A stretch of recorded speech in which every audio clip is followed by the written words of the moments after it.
parte mia non c'è nessun problema, ci sono quintali di carte sono studi che abbiamo fatto, siamo gli unici che nel momento in cui nel 2013 hanno detto guardate che avete un focolaio di FAS nelle falde acquifere, quindi negli acquedotti, siamo gli unici che si sono rimboccati le maniche, hanno cominciato a relazionare alle procure, a far denunce, esposti, ci siamo costituiti come parte civile, oggi abbiamo molti fronti aperti, ma ricordiamo siamo gli unici che hanno dato vita a un laboratorio che ci è costato più di 6 milioni di euro, che fa le analisi dei FAS non solo per il Veneto ma per tutta Italia, e abbiamo anche acquisito una nuova cultura, cioè per un nuovo inquinante che non conoscevamo. Allora, commissione d'inchiesta,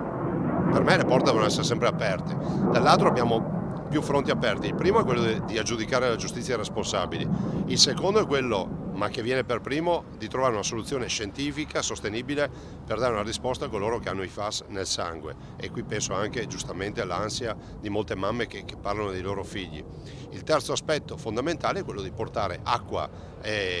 con una nuova condotta, acqua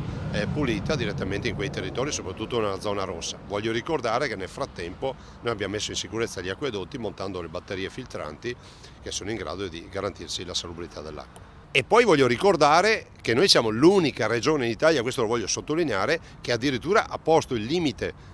zero per i FAS nelle acque, cosa che in tutta Italia non accade. Sentir dire da qualcuno che il Ministero invoca che le regioni adottino i limiti vuol dire non dire la verità, perché la verità è che la Regione Veneto ha chiesto più volte al passato governo di applicare i limiti e non è mai stato applicato questo limite, e quindi se li siamo autoapplicati.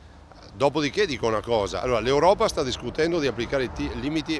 a livello europeo, non si può dire che a livello nazionale qualcuno dica alle regioni applicateli voi. La verità è che in Veneto l'acqua con i FAS non si può bere per legge, in giro per l'Italia sì.